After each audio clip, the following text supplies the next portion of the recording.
অধিকার সংরক্ষণ অধিদপ্তরের যে নিয়মিত মনিটরিং এরই অংশ হিসেবে মূলত ডিম সহ নিত্য প্রয়োজনীয় যে পণ্য সেই পণ্যের মূল্য যৌক্তিক স্বাভাবিক এবং ভোক্তাগণের ক্রয় ক্ষমতার মধ্যে রাখার লক্ষ্যেই মূলত এই অভিযান পরিচালনা করা হলো। এখানে আপনারা দেখছেন যে ব্যবসায়ী নেতৃবৃন্দ যে ওনারাও সাথে আমাদের রয়েছেন। তো এইখানে আমরা যেটি দেখলাম যে ডিম তুলনামূলক বেশি দামে বিক্রি করা হচ্ছে, তবে তাদের পাকা ক্যাশ মেমো ছিল যেখান থেকে ক্রয় করেছেন। এখন আমরা এই পাকা ক্যাশ মেমোর তথ্যের ভিত্তিতে কেন তারা বেশি দামে বিক্রি করলো, অর্থাৎ তেজগাঁও যে ডিম ব্যবসায়ী রয়েছে তারা কেন বেশি দামে বিক্রি করলো এটি অনুসন্ধান করা হবে এবং আইনগত যে ব্যবস্থা আছে সেটি পরবর্তীতে নেওয়া হবে। একমাত্র ওয়ালটন এসি দিচ্ছে 1 বছরের রিপ্লেসমেন্ট গ্যারান্টি।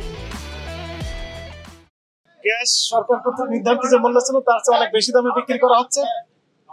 সেই অপরাধে 2টি প্রতিষ্ঠানকে জরিমানা করা হয়েছে এবং ভোজ্য তেল এখানে সরবরাহকারী রয়েছেন যিনি জিও ক্রয় করে থাকেন, কিন্তু দুঃখজনক বিষয় হচ্ছে যে কি দামে ক্রয় করেছেন এবং কি দামে বিক্রি করছেন সেই সংক্রান্ত কোনো তথ্য তার কাছে নেই এবং উনি অনেকটা হেলায় এই ব্যবসা কার্যক্রম পরিচালনা করছেন। এবং পাশে আরেকটি দোকানে আমরা দেখলাম যে নকল চিনি সরকারি প্রতিষ্ঠান, সেই প্রতিষ্ঠানের নামে তারা বিক্রি করছে, যথাযথ সোর্স নেই।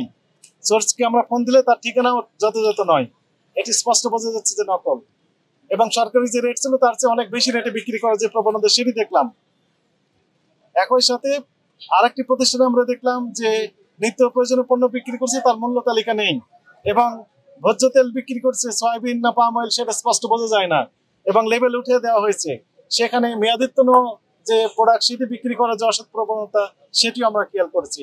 এই সকল অপরাধে 5টি প্রতিষ্ঠানকে 1,90,000 টাকা জরিমানা আরোপ এবং আদায় করা হয়েছে। জনস্বার্থে আমাদের এই ধরনের অভিযান অব্যাহত থাকবে। একজন বলছিলেন যে গ্যাস বেশি দামে কিনা, আসলে বেশি দামে কিনা আমার তার প্রমাণক তার কাছে নেই এবং সরকারি যে রেট সেই রেটের মধ্যেই উনি কিনেছেন এবং সেখানে তার একটা বড় রকমের কমিশনও রয়েছে।